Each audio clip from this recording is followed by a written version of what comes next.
오늘 본문에는 혈루증 앓은 여인을 치료한 사건과 회당장 야이로의 죽은 딸을 살리신 사건을 기록하고 있습니다. 예수께서 거라사에서 돌아오시자 또 큰 무리가 예수님을 맞이합니다. 이때 죽어가던 딸을 둔 회당장 야이로가 예수님께 와서 방문해 주실 것을 간청합니다. 이렇게 회당장 야이로의 집으로 향하여 가고 있는데 12의 혈루증으로 고통받던 여인이 은밀히 예수님 뒤로 접근해서 예수님의 옷자락을 만지고 치유를 얻게 됩니다. 그때 야이로의 딸이 죽었다는 소식이 전해지는데 두려워하고 슬퍼하는 야이로에게 예수님이 믿음을 요구하시죠. 먼저 이 야이로의 딸을 살리신 사건은 죽음조차 예수님의 권위 아래 있다는 것을 우리에게 보여줍니다. 여러분, 죽음은 인간이 하나님의 말씀에 불순종한 죄의 결과이고 또 인간이 겪는 모든 문제 가운데 가장 궁극적인 문제입니다. 이 죽음이라고 하는 것은 누구도 이길 수 없는 세력입니다. 그러나 예수님께는 생명을 주관하시는 능력이 있습니다. 고린도전서 15장이 우리가 부활에 관하여 기록한 장이라는 걸 잘 알고 있는데요, 55절에 보면 사망아 너의 승리가 어디 있느냐, 사망아 네가 쏘는 것이 어디 있느냐. 결코 예수님 앞에 사망은 승리할 수 없다는 것이죠. 특별히 본문에서 야이로의 딸을 살리심으로써 자신의 능력이 생명과 죽음을 초월하신다는 것을 드러내십니다. 그래서 예수님도 십자가에서 죽으신 후에 부활하셨고 부활의 첫 열매가 되셨다고 성경은 말씀합니다. 그로 인해서 예수 믿는 성도들에게 주어지는 축복이 무엇입니까? 고린도전서 15장 20절부터 22절을 보면 그러나 이제 그리스도께서 죽은 자 가운데서 다시 살아나사 잠자는 자들의 첫 열매가 되셨도다. 사망이 한 사람으로 말미암았으니 죽은 자의 부활도 한 사람으로 말미암는도다. 아담 안에서 모든 사람이 죽은 것 같이 그리스도 안에서 모든 사람이 삶을 얻으리라 라고 말씀합니다. 바로 예수를 믿는 모든 성도들에게 예수님이 사망 권세 이기시고 부활하신 것처럼 우리도 예수 그리스도 안에서 부활의 영광에 참여하게 될 거라는 것입니다. 죽음이 인간의 끝이 아닙니다. 우리에게 주어진 영원한 생명은 하나님의 통치의 증거이면서 동시에 우리가 죽음을 맞이하면서도 여전히 소망을 하나님께 두게 합니다. 죽음을 이기신 예수님의 능력은 우리의 삶의 모든 순간에서 예수님을 신뢰하게 하고 또 영원한 생명과 부활을 기대하게 만든다는 것이죠. 여러분, 사람은 늙어가고 사람은 죽어갑니다. 언젠간 우리는 반드시 죽음 앞에 직면하게 될 것인데요, 저와 여러분이 꼭 그때 기억하시기를 축복합니다. 정말 예수님 안에 있는 사람들은 영원한 생명과 부활을 기대하게 된다는 것이죠. 혈루증 앓던 여인은 12년 동안 병을 앓았고 이 병을 고치기 위해서 자신의 모든 재산을 허비했을 뿐만 아니라 이 정결법에 따라서 그 여인은 부정한 자였기 때문에 사회적으로 고립된 채 살았습니다. 그래서 본문에는 야이로가 이렇게 공개적으로 예수님께 찾아가서 자기의 딸을 치료해 달라고 요구하지만 이 여인은 어떻습니까? 앞서 말씀드린 것처럼 정결법에 따르면 이 여인은 부정한 자였기 때문에 사람들의 시선을 피해야 했습니다. 예수님 앞에 당당하게 나가서, 당당하게까지는 아니더라도 예수님 앞에 나아가서 공개적으로 자기 병을 치료해 달라고 말할 수가 없었다는 거예요. 야이로는 공개적으로 와가지고 제 딸 좀 고쳐주십시오라고 말하지만 이 여인은 절대 그런 말을 할 수가 없다는 겁니다.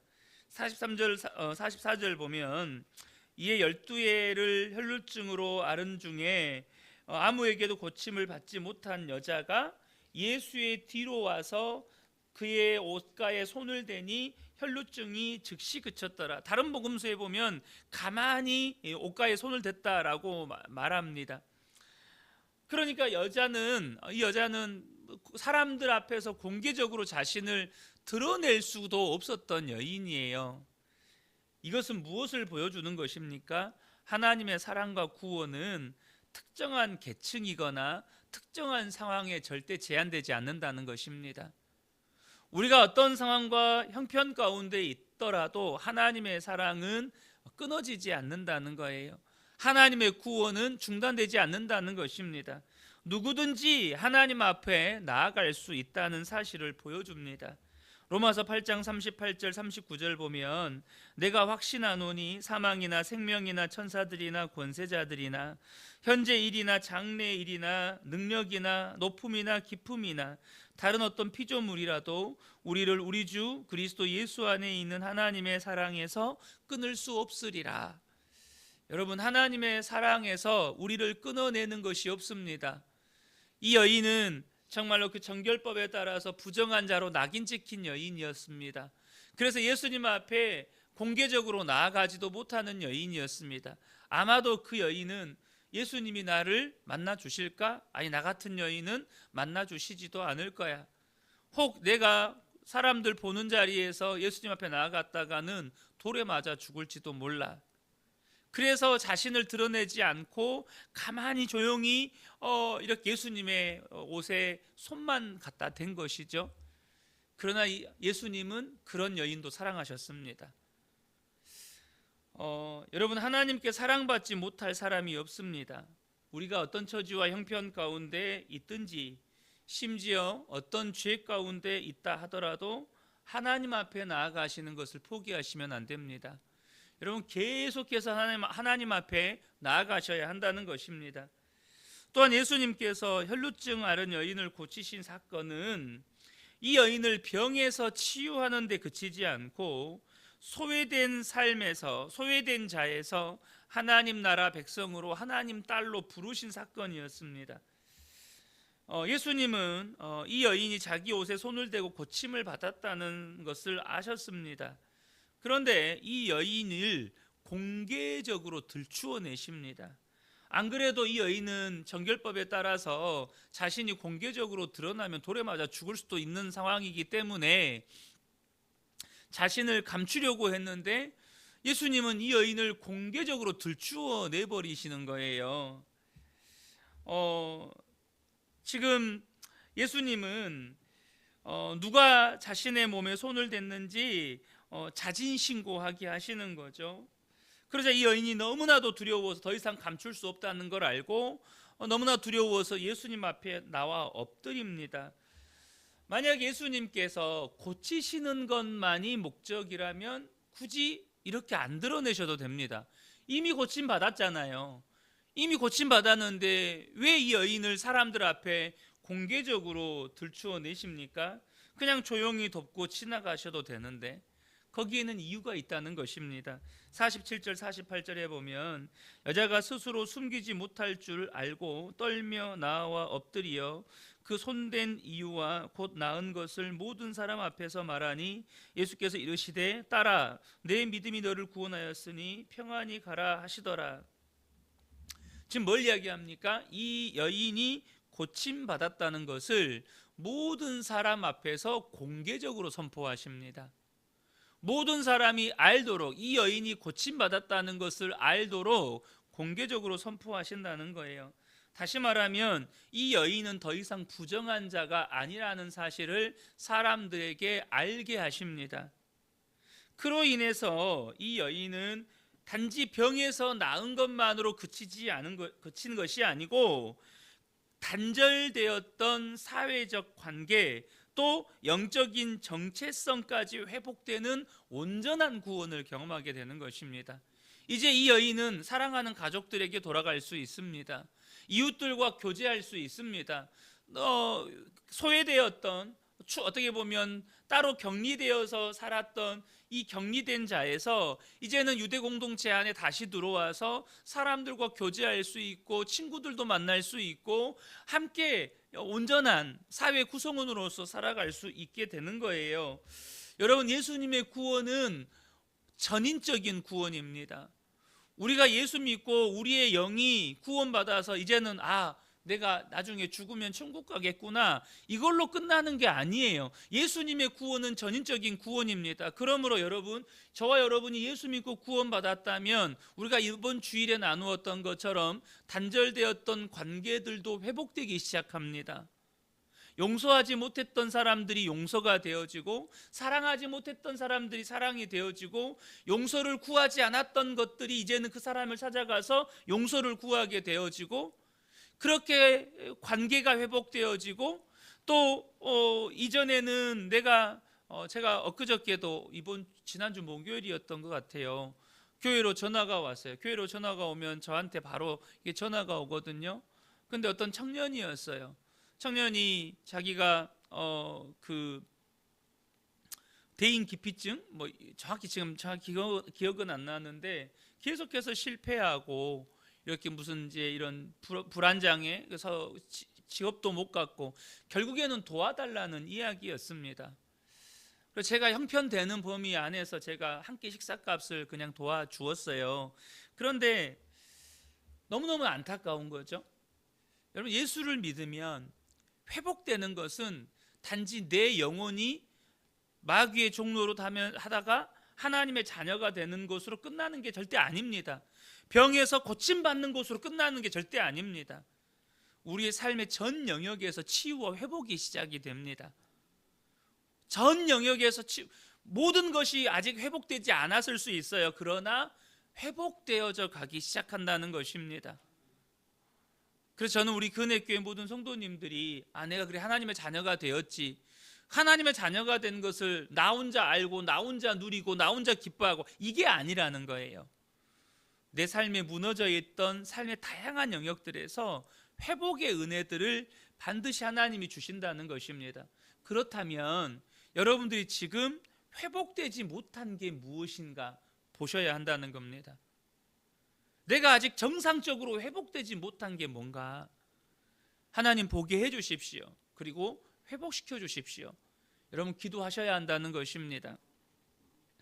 혈루증으로 고통당하던 여인은 믿음으로 예수님께 나아가 그분의 옷자락을 만졌을 때 예수님은 이 여인을 꾸짖지 않으시고 그 믿음을 칭찬하셨어요. 다시 한번 48절 보면 내 믿음이 너를 구원하였으니 라고 말씀을 하셔요. 이 여인의 믿음이 그 여인을 치유했다는 것을 선언하십니다. 이것은 믿음이 무엇인지를 우리에게 보여주는 것인데요, 믿음은 외적인 행위가 아닙니다. 저는 우리 성도님들이 새벽에 나와서 함께 예배 드려주시는 것이 너무너무 감사하고, 또 사실은 제 마음 가운데 기쁨이 됩니다. 또 목사로서 위로도 됩니다. 그런데 여러분, 새벽 예배에 나오는 것만으로 내 믿음을 여러분 절대 평가하시면 안 됩니다. 다시 말하면 여러분의 믿음은 이 시간에 하나님과 어떤 관계 가운데 있는지가 믿음입니다.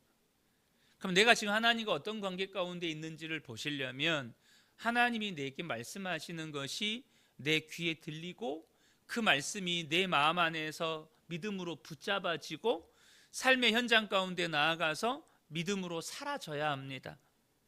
그게 믿음입니다. 단순히 새벽 예배에 나온 거 너무 귀하고 너무너무 감사한 건데요, 그것으로 여러분의 믿음을 평가하시면 절대 안 됩니다. 사람이 성실하면, 사람이 어떤 의지가 있으면 행동은 얼마든지 바꿀 수 있거든요. 근데 하나님과의 관계는 믿음이 아니면 안 됩니다. 하나님과의 관계는 믿음이 아니면 안 돼요. 말씀이 깨달아지고 말씀이 믿어지고 말씀에 순종이 되는 건 믿음이 아니면 안 되는 것입니다. 믿음은 하나님에 대한 신뢰입니다. 하나님과의 관계예요.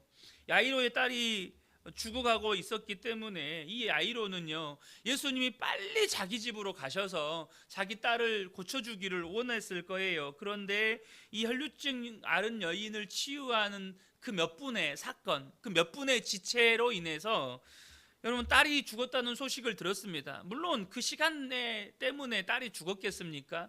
그런데 딸이 죽어가고 있는 아버지 입장에서는 1분 1초가 아까운 거예요. 1분 1초가 다급한 거예요. 빨리 가셔야 됩니다. 예수님, 선생님 빨리 가셔서 우리 딸 고쳐주셔야 됩니다. 우리 딸 지금 숨 넘어갑니다. 지금 이런 상황인 거예요. 근데 지금 혈루증 앓는 여인 때문에 지체가 됐어요. 그럼 어떤 마음이 들까요? 먼저는 혈루증 앓은 여인 당장 죽을 병 아니니까 그러잖아요. 당장 죽을 병 아니니까 좀만 기다리면 되는데 왜 뭐가 그렇게 급하다고 지금 예수님을 이렇게 지체하게 만드나. 이 혈루증 앓은 여인에게 서운한 마음, 원망하는 마음이 첫 번째로 들지 않겠습니까? 또 한 가지 마음은 또 예수님에 대한 서운한 마음이죠. 얼른 가셔야 되는데, 나 너무 지금 급한데, 우리 딸 지금 곧 숨 넘어가는데, 근데 예수님이 자꾸 막 지체를 해요. 얼마나 조바심 나고 얼마나 두렵겠습니까? 그리고 결국에는 딸이 죽었다는 이야기를 듣습니다. 무너지는 거죠. 마음이 무너지는 거죠. 근데 그런 야이로를 아시고 예수님이 뭐라고 말씀하십니까? 50절에 두려워하지 말고 믿기만 해라. 너 두려워하지 말고 나를 믿기만 해라. 여러분, 하나님이 일하시는 방법과 하나님이 일하시는 그 시간은요, 우리의 이해를 초월합니다. 야이로는요, 지금 당장 가셔야 돼요. 1분 1초라니까요. 오늘날 소방구급대원이 심정지 상태가 되면 막 열심히 인공호흡하고 또 심폐소생술 하잖아요. 지금 그런 상황입니다. 그 겨우 막 숨이 껄떡껄떡 넘어가는 그런 상황에서 하나님은 이걸 빨리 해결해 주셨으면 좋겠는데, 근데 하나님이 일하시는 방법이 우리가 일하는 방법과 다르고 하나님의 역사가 나타나는 때가 우리가 기대하고 바라는 때와 다를 때가 참 많다는 것입니다. 여러분, 그러나 하나님의 계획은 언제나 선하십니다. 하나님의 계획은 언제나 완전하십니다. 그러면 우리에게 필요한 건 뭡니까? 정말로 그 두려움, 딸이 죽을지도 모른다는 그 두려움, 또 그 지체되는 상황 가운데 내 마음을 사로잡는 조급함과 그 답답함, 그런 불확실성 속에서 포기하지 않고 예수님의 능력과 예수님의 사랑과 예수님의 신실하심을 신뢰하고 포기하지 않고 그분을 붙드는 것입니다. 여러분, 이것이 믿음입니다. 이것이 믿음이에요. 지금 딸이 정말 아버지의 입장에서는 여러분 정말로 죽어나는 겁니다. 그럼에도 불구하고 예수님을 신뢰하고 또 포기하지 않고 예수님을 붙드는 거, 포기하지 않고 예수님의 사랑을 신뢰하는 거, 여러분 이게 믿음이라는 것입니다. 사랑하는 성도 여러분, 저는 우리 그은혜교회 모든 성도님들께 이 믿음이 있기를 축복합니다. 당장 무슨 일이 일어나야 될 것 같고 내가 원하는 대로 이것이 해결돼야 될 것 같고 정말로 누가 죽어가는 상황 가운데 있더라도 포기하지 않고 그분을 신뢰하고 그분을 붙잡고 의지하는 것, 이 새벽에 함께 예배한 우리 모든 성도님들께 이 믿음의 은혜가 함께 하시기를 예수님의 이름으로 축복합니다. 아멘.